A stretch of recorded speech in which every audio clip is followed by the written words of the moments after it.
Hello दोस्तों, हमारे YouTube channel study with में आप लोग का स्वागत है। आज मैं एक ऐसा सेशन लेकर आया हूँ जो एग्जाम में 1 नंबर महत्वपूर्ण पूछा था। जो गर्म जलधारा, ठंडी जलधारा कौन सी महासागर की है, वो एग्जाम में बहुत ही महत्वपूर्ण है, जो आपको कहीं ना कहीं गलतियाँ हो जाती है। आज हम इस तरीके से बताएंगे, ट्रिक भी और साथ में समझने भी की भी प्रक्रिया रखेंगे, जिससे आपको सेशन क्या हो जाएगा, आसान हो जाएगा और आपके एग्जाम में बिहार एसएससी हो, बिहार एसआई हो, आपको 1 नंबर आपका अपना हो जाएगा। इसीलिए चलिए सेशन को स्टार्ट करते हैं। चैनल को लाइक, सब्सक्राइब और मौका मिले तो शेयर भी कीजिएगा। चलिए सेशन को स्टार्ट करते हैं। जो आज का टॉपिक है ज्योग्राफी से संबंधित है। आज का जो टॉपिक है किससे संबंधित है, ज्योग्राफी से संबंधित है और महासागरीय धारा है। आप लोग बहुतों बार किताब से याद किए होंगे, बहुत जगह पढ़े होंगे, लेकिन आज हमें समय जरूर दीजिए, बस 5 मिनट, और 5 मिनट में 1 नंबर आपका क्या हो जाएगा, पक्का हो जाएगा। चलिए हम लोग चलते हैं। सबसे पहले जो जलधाराएं होते हैं, पॉइंट है, हवाओं के कारण उत्पन्न जलधारा को मानसून प्रवाह कहा जाता है। मतलब जो समुद्र में, जो महासागर जिसमें हवाएं चलती है जिस दिशा की ओर, आप लोग जानते हैं जो समुद्र में हवाएं चलती है उससे मानसून की दिशा बदल जाती है। कोरियोलिस प्रभाव के कारण होता है, जो एक ज्योग्राफिकल था। उसी में महासागरीय जलधारा की 2 प्रकृति होती है। जो महासागर में जलधारा बहती है उसकी 2 प्रकृति होती हैं, आप लोग पहले से जानते हैं, गर्म जलधारा और ठंडी जलधारा। कौन सी जलधारा, गर्म जलधारा और ठंडी जलधारा। गर्म जलधारा भूमध्य रेखा से ध्रुवों की ओर, देखिए तो भूमध्य रेखा, तो सबसे पहले हम लोग को मालूम होना चाहिए कि भूमध्य रेखा क्या है। तो भूमध्य रेखा से ध्रुवों की ओर, लेट देन ये जो आपकी पृथ्वी की संरचना है, पृथ्वी के बीचों बीच, पृथ्वी को बीचों बीच एक काल्पनिक रेखा गुजरती है जो दिखाई नहीं देती है। कौन सी रेखा गुजरती है, काल्पनिक रेखा गुजरती है। वही जो काल्पनिक, जो पृथ्वी को 2 भागों में बांटती है। पृथ्वी को कितने भागों में बांटती है, 2 भागों में बांटने का काम करती है। उसी को क्या बोला जाता है, भूमध्य रेखा बोला जाता है। क्या बोला जाता है, भूमध्य रेखा। उसी का दूसरा नाम है विषुवत रेखा। उसी का दूसरा नाम क्या है, विषुवत रेखा। उसी को एक और नाम है 0 डिग्री अक्षांश रेखा। उसी का एक और नाम क्या है, 0 डिग्री अक्षांश रेखा। आज जान गए, ये जो पृथ्वी है उसको बीचों बीच 2 भागों में बांटती है, वह काल्पनिक रेखा क्या कहलाती है, भूमध्य रेखा कहलाती है, विषुवत रेखा कहलाती है और 0 डिग्री अक्षांश रेखा कहलाती है। और इसी में एक और टर्म है, भूमध्य रेखा के 22.5 डिग्री ऊपर, भूमध्य रेखा से 22.5 डिग्री ऊपर, कितना डिग्री ऊपर, 22.5 डिग्री ऊपर एक रेखा गुजरती है। ये भी काल्पनिक रेखा, इसका नाम है कर्क रेखा। इसका क्या नाम है, कर्क रेखा। इसका क्या नाम है, कर्क रेखा नाम है। और कर्क रेखा, ये जो कर्क रेखा है वो कौन से है, उत्तरी ध्रुव में पड़ता है। कौन सा ध्रुव में पड़ता है, उत्तरी ध्रुव में पड़ता है। आपसे पूछा जा सकता है कि कर्क रेखा कौन से हिस्से में पड़ता है, तो नॉर्थ पोल में पड़ता है। ऊपर वाला भाग नॉर्थ पोल, नीचे वाला कौन सा पोल, दक्षिणी ध्रुव, दक्षिणी ध्रुव। उसी तरह से ये उत्तरी ध्रुव हो जाएगा। उसी तरह से ये जो भारत से होकर कर्क रेखा गुजरती है, कितने राज्यों से, 8 राज्यों से, वही है ये जो भारत इस तरह से यहाँ पर अवस्थित होगा, ये भारत होगा। और उसी तरह विषुवत रेखा के दक्षिण की ओर, विषुवत रेखा के दक्षिण की ओर 22.5 डिग्री में एक रेखा गुजरती है, उसका क्या नाम है, मकर रेखा। उसका क्या नाम है, मकर रेखा। आप समझ गए। तो 3 गो रेखा काल्पनिक हो गया, बीचों बीच विषुवत रेखा, ऊपर कर्क रेखा, नीचे मकर रेखा। आपसे पूछा जा सकता है मकर रेखा कितना डिग्री से गुजरती है, 22.5 डिग्री दक्षिणी ध्रुव की ओर, 22.5 डिग्री दक्षिणी ध्रुव की ओर मकर रेखा और 22.5 डिग्री ऊपर की ओर पोल रेखा। तो अब यहाँ देखिएगा लिखा हुआ भूमध्य रेखा से ध्रुवों की ओर, मतलब भूमध्य रेखा से, ये जो भूमध्य रेखा से किधर की ओर, ध्रुव इधर की ओर, किधर की ओर, जो हवा इस ओर चलेगा या गर्म क्षेत्रों की ओर। आप जानते हैं विषुवत रेखा पर सूर्य लंबवत पड़ता है। विषुवत रेखा पर सूर्य क्या पड़ता है, लंबवत पर। जैसे सूर्य यहाँ से यहाँ तक जाता है, यहाँ से यहाँ तक जाता है, तो विषुवत रेखा पर 2 बार आता है। यहीं पर जो आप लोग देखते होइएगा काला कल उठा लो, यहीं पर केन्या देश बसा हुआ है और बहुत सारे अफ्रीकी जितना भी देश है वह सब विषुवत रेखा के पास है और सूर्य की रोशनी बहुत अधिक पड़ता है, इसलिए वहाँ के लोग क्या होते हैं, काले होते हैं। लेकिन काले गोरे से भेद नहीं, हर दिल से हमारा नाता है, हमें कुछ नहीं आता केवल प्यार निभाने आता है। चलिए आगे बढ़ते हैं। तो अफ्रीकी देश है, केन्या है, कांगो, सब काले काले लोग होते हैं क्योंकि वहाँ विषुवत रेखा पर सूर्य क्या पड़ता है, लंबवत पड़ता है। आपसे पूछा जा सकता है विषुवत रेखा पर सूर्य किस ओर रहती है, तो वो वहाँ पर लंबवत और 2 बार पड़ती है।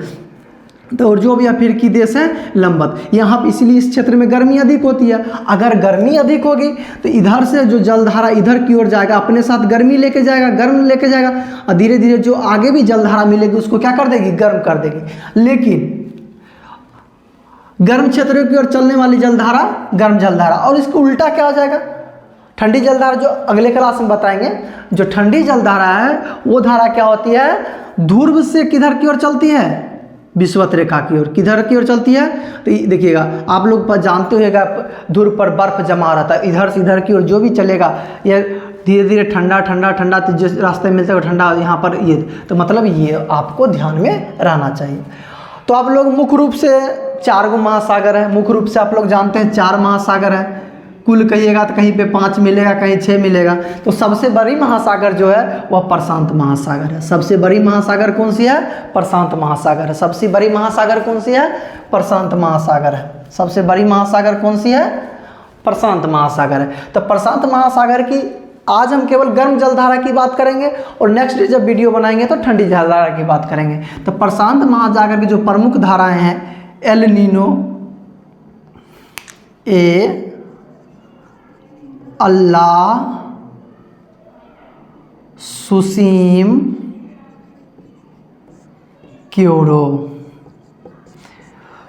तो एल नीनो गर्म जलधारा, अलास्का गर्म जलधारा, सुसीमा गल जलधारा, क्यूरिसियो जलधारा। जब याद करते हैं तो भूल जाते हैं, लेकिन आज हम एक इस तरह हम लोग मानते हैं, ए अल्लाह सुसीम क्यों रो रहा है। अल्लाह से पूछ रहे हैं, ए अल्लाह सुसीम क्यों रो रहा है। इसमें सब आपकी जितने भी गर्म जलधारा हैं सब इसके अंतर्गत आ जाएंगे। प्रशांत महासागर जो प्रमुख है, मतलब प्रशांत महासागर प्रमुख जलधारा का क्या नाम है, एल नीनो, अलास्का, सुसीमा, क्यूरिसियो। ये चारों जो जलधारा है प्रशांत महासागर की है। और याद करने से भूल जाते हैं, लेकिन इसे बार बार जब पढ़ते रहें उसी लिखे हम लोग सोचते, अल्लाह से बोलता है, हम ही अल्लाह से बोलते हैं, ए अल्लाह सुसीम क्यों रो रहा है। तो ए मतलब एल नीनो, अल्लाह मतलब अलास्का, सुसीम मतलब सुसीमा जलधारा, और क्यों रो रहा है मतलब क्यूरिसियो जलधारा। ये चारों जो जलधारा है यह गर्म जलधारा। आप एक आसान से 4 शब्दों से आप कभी भी इसको नहीं भूल सकते, इसलिए आप लोग को याद रखना है, ए अल्लाह सुसीम क्यों रो रहा है। इससे आपका प्रशांत महासागर जो भी गर्म जलधारा है। और एक और बात जानिएगा, एग्जाम में पूछा जाता है, क्यूरिसियो जलधारा को काली जलधारा कहा जाता है। बहुत ही इंपॉर्टेंट है, किस जलधारा को काली जलधारा कहा जाता है, क्यूरिसियो को कहा जाता है। कौन से जलधारा का कहा जाता है, क्यूरिसियो जलधारा को काली जलधारा कहा जाता है। और ये क्यूरिसियो जलधारा जो है जापान में बहती है, इसीलिए जापान की काली धारा भी इसको क्या कहा जाता है, कहा जाता है। अब लोग हम एक और जानते हैं, बोर्ड पे जगह कम होने के कारण हमने लिखा अटलांटिक महासागर की गर्म जलधारा। अटलांटिक महासागर की जो भी गर्म जलधारा है उसके बारे में हम लोग क्या करेंगे, जानेंगे। अटलांटिक महासागर की गर्म जलधारा का जो है ब्राजील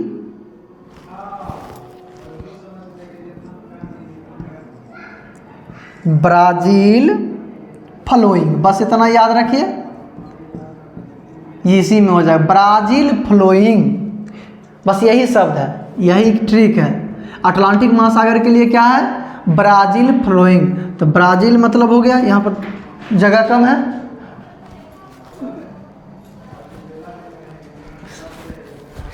तो ब्राजील फ्लोइंग। तो ब्राजील फ्लोइंग कहने का तात्पर्य ये हो गया कि ब्राजील का मतलब होता है ब्राजील, ब्राजील जो शब्द है, तो ब्राजील की जलधारा कैसी गर्म जलधारा है, गर्मी है। ब्राजील की जलधारा कैसी जलधारा, ब्राजील गर्म जलधारा, गर्म धारा। फ्लो, दूसरा कौन सा है, फ्लो। फ्लो मतलब होता है फ्लोरिडा की जलधारा, कौन सी जलधारा? फ्लोरिडा की जलधारा। ई मतलब कहलाता है इरमिंजर की जलधारा, इरमिंजर जलधारा। और बचा गौ से, तो आप लोग जानते हैं गल्फ स्ट्रीम। कौन सा स्ट्रीम? Gulf stream. देखिएगा, अब देखिएगा अटलांटिक महासागर की गर्म जलधाराएं के लिए क्या ट्रिक है? अटलांटिक महासागर के लिए गर्म जलधारा ब्राजील फ्लोइंग, बस इतना याद रखना। क्या याद रखना है? Brazil flowing. ब्राजील मतलब ब्राजील की गर्म जलधारा, फ्लो मतलब फ्लोरिडा की जलधारा, ई मतलब इरमिंजर की जलधारा, और गो मतलब गल्फ स्ट्रीम, जो आप लोग पहले से। ये चारों जलधारा ये गर्म जलधारा किस महासागर की?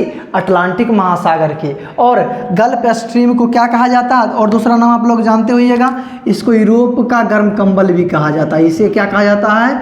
यूरोप का गर्म कंबल भी कहा जाता है। अगर आप लोग को सेशन अच्छा लगा होगा तो ज़रूर लाइक करेंगे और शेयर करेंगे, ये आपसे आशा करते हैं। और धीरे धीरे अभी स्टार्ट किया, धीरे धीरे 10 वीडियो अगर हम बना लेते हैं तो थोड़ा एक्सपीरियंस आ जाएगा। ऑनलाइन पढ़ाने का एक्सपीरियंस नहीं है। चलिए ठीक है, आज के लिए बस इतना ही। नेक्स्ट सेशन में हम बात करेंगे और दो महासागर की गर्म जलधारा के बारे में, उसका ठंडी। बस आप लोग बस बने रहिए, हम बेहतरीन बातों को बताएंगे जो आपको बिहार SSC 10+2 लेवल CGL जो आने वाली है, बिहार असाइनमेंट्स जो पूछता है, क्योंकि मैं खुद बिहार असाइनमेंट्स 2 बार क्लियर कर चुका। मेरिट ना बने या दौड़ ना कर पाऊँ दूसरी बात है, तो आपको ऐसा टॉपिक बताएंगे जो आपके एग्जाम के लिए बहुत ही महत्वपूर्ण है। Thank you so much. It's okay.